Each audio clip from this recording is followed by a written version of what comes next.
देखिए, जो घटना घटित हुई थी मेरे से पहले कप्तान साहब ने जो पूरा घटना के बारे में विस्तृत जानकारी आपको दी गई है। पूरी घटना जो है बहुत दुर्भाग्यपूर्ण है। मेरे द्वारा और कप्तान के द्वारा जो है आज पीड़ित परिवारों से आज मुलाकात भी की गई है और जो अनिल जी हैं जिनको डिस्चार्ज किया गया है, उनसे भी मुलाकात करके बातचीत किया है, उनका हाल-चाल जाना गया है। तो इसकी जो पुलिस कार्रवाई कर रही है उसके साथ-साथ में प्रशासन की तरफ से भी हमारी पूरी टीम जो है परिवार के संपर्क में है और जो शासकीय लाभ हम जहाँ दे सकते हैं, शासकीय सहयोग जहाँ दे सकते हैं, उसके ऊपर भी हम लोगों ने काम किया है और इसके साथ-साथ में हम लोगों ने परिवार को भी आश्वस्त किया है कि पुलिस और प्रशासन जो है, वो हमेशा आपके साथ रहेगा और आपके माध्यम से मैं अपील भी करूँगा बाकी लोगों से भी कि आप सभी लोग जो हैं पुलिस और प्रशासन चूँकि निष्पक्ष तरीके से इसमें कार्रवाई कर रहा है। किसी भी पक्ष को हम लोग ये नहीं देख रहे हैं कि किसी पक्ष को एक तरफ़ा जो है फ़ोकस किया जा रहा हो। लेकिन इसके साथ-साथ में सभी लोगों से मेरा अपील भी और अनुरोध भी रहेगा कि वो भी पुलिस प्रशासन की कार्रवाई में सहयोग करें जिससे कि जिसने जिस प्रकार की बदमाशी की है उसको उसी अनुपात में जो है सज़ा मिल सके।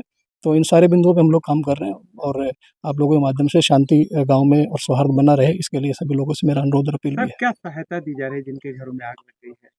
देखिए परिवार दोनों-तीनों बातें हैं जो मढ़ई में जो भूसे में आग लगाई गई थी उसको अलग से देखा जा रहा है।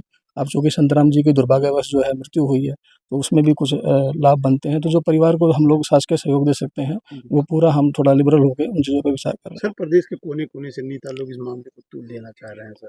देखिए, मैं इतना ही कहूँगा कि पुलिस और प्रशासन जो है इसमें बहुत ही निष्पक्ष तरीके से काम कर रहा है। चूँकि आपने बताया तो मैं आपके माध्यम से उन सभी लोगों से ये अनुरोध और अपील करता हूँ कि चूँकि पुलिस और प्रशासन अपना काम पूरी तन्मयता के साथ कर रहा है, तो वो लोग अननेसेसरीली जो है इन चीज़ों को किसी और दिशा में ले जाने की कोशिश ना करें। हम लोग यहाँ पे काम कर रहे हैं और पूरे पूरे निष्पक्ष तरीके से हम लोग काम कर रहे हैं और मैं अपील भी करता हूँ आप लोगों के माध्यम से कि पूरी कार्रवाई समय-समय पे अवगत भी कराया जाएगा और अगर कहीं पे भी किसी कार्रवाई को लेके अगर कोई संशय पैदा होता है, तो वो लोग इंडिविजुअली आके मुझसे भी मुलाकात कर सकते हैं और अपनी बात को कह सकते हैं और मैं आपको आश्वस्त करता हूँ कि उन सारी बातों का संज्ञान लेके आवश्यक कार्रवाई की जाएगी। ठीक, किसपे बड़ी वाले किसपे?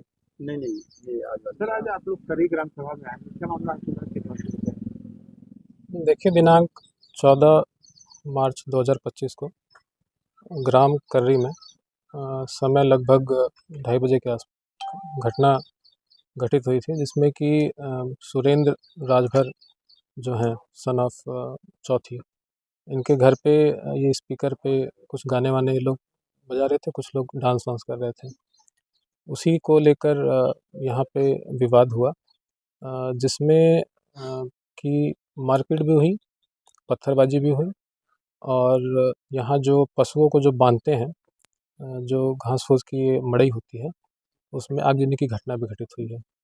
तो तत्काल जो सूचना प्राप्त हुई उनके सूचना के आधार पर जो मुकदमा वादी हैं सुरेंद्र राजभर, उनके तहरीर के आधार पर मुकदमा पंजीकृत किया गया 64/25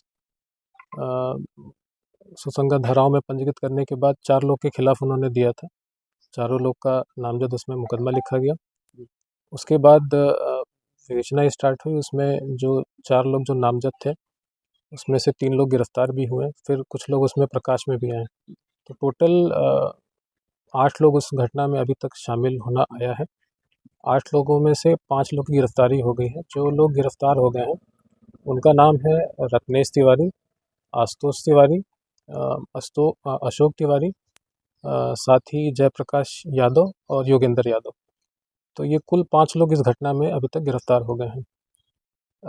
आज दिनांक 23 मार्च 2025 को एक सूचना बीआरडी हॉस्पिटल से प्राप्त हुई है। उसमें चूँकि घटना में 2 लोग चोटिल थे, उसमें अनिल राजभर और संतराम राजभर, ये दोनों लोग काफ़ी गंभीर रूप से चोटिल थे। यहाँ से जिला अस्पताल गए थे, जिला अस्पताल से फिर उनको रेफ़र किया गया था बीआरडी हॉस्पिटल गोरखपुर में, उनका उपचार चला। जो अनिल राजभर हैं, उपचार के उपरांत वहाँ से डिस्चार्ज हो गए। डॉक्टरों ने जब उनको पाया कि सब उनका उपचार सही हो गया तो उनको डिस्चार्ज किया। लेकिन जो संतराम राजभर हैं, आज सूचना अभी प्राप्त हुई है 2 घंटे पहले कि उपचाराधीन ही उनकी मृत्यु हो गई है। इसमें आगे की जो प्रक्रिया है, पंचायतनामा की कार्रवाई और पोस्टमार्टम की कार्रवाई ये कराई जा रही है। यहाँ अभी मैं और डीएम सर के द्वारा गाँव में विज़िट भी किया गया है, पीड़ित परिवारों से भी मिला गया है और हम भरसक प्रयास कर रहे हैं कि पूरी घटना में जल्द से जल्द पूरी घटना का अनावरण हो। साथ ही साथ हम इंश्योर कर रहे हैं कि इसमें सद्भावना और सौहार्द जो गांव में है वो बना रहे। सर यादव परिवार का एक लोगों का कहना है कि वो इस घटना में शामिल नहीं थे और दूध बेच करके आए थे और घर पे खड़े हुए विवाद हो रहा था जी और उस समय वो गांव पे थे, मतलब गांव के अंदर थे, यहाँ पे थे नहीं, और उनको भी गिरफ्तार किया गया। देखिए, जब घटना घटित हुई तो मेरे द्वारा घटनास्थल का निरीक्षण किया गया था। पीड़ित परिवार से भी हम मिले थे।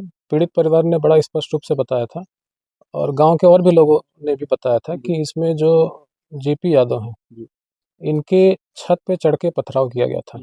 इनके छत का इस्तेमाल किया गया और डायरेक्टली और इनडायरेक्टली दोनों तरीके से ये घटना में इन्वॉल्व थे। चूँकि बयानों में भी आ रहा है और यहाँ जब हमने सीडीआर में लोकेशन भी चेक किया, बाकी और जो तथ्यों से बाकी और तरीके से जब हमने जानकारी की तो उनकी घटना में संलिप्तता हमने पाई है। तो संलिप्तता पाने के बाद ही जेपी यादव की गिरफ्तारी और जो बाद में योगेंद्र यादव है इनकी गिरफ्तारी की गई है। सर क्या इस मामले में धाराएं और बढ़ाई जाएंगी? मौत हो गई। देखिए, इसमें जो धारा है, जो आगजनी की धारा है, जो पहले आईपीसी में धारा 436 हुआ करती थी, उसमें उसके सुसंगत धारा बीएनएस में दर्ज की गई है। साथ ही धारा आईपीसी की जो 308 होती थी उसके सापेक्ष अभी जो धारा है उसके सापेक्ष सारी गंभीर धाराएं हैं जिसमें घटना कारित की गई है, सभी गंभीर धाराओं में दर्ज की गई है। चूँकि अब इसमें संतराम जी की मृत्यु हो गई है तो जाहिर सी बात है अब वो धारा तरमीम होगी और उसके सापेक्ष जो धारा अब बढ़ेगी वो उसकी कार्रवाई फिर लिखा पढ़ी करके थाने स्तर से वो कराई जाएगी। सर कुछ लोगों का कहना है कि शराब वितरण के बाद ये मारपीट हुआ है, शराब न वितरण हुआ तो मारपीट नहीं होती। देखिए, उस बिंदु पे भी हम जांच कर रहे हैं कि जो रूट कॉज है क्या था इसका और किस तरीके से पूरी घटना एक के बाद एक डेवलप हुई। तो इस ये सारी चीज़ों पे जांच की जा रही है।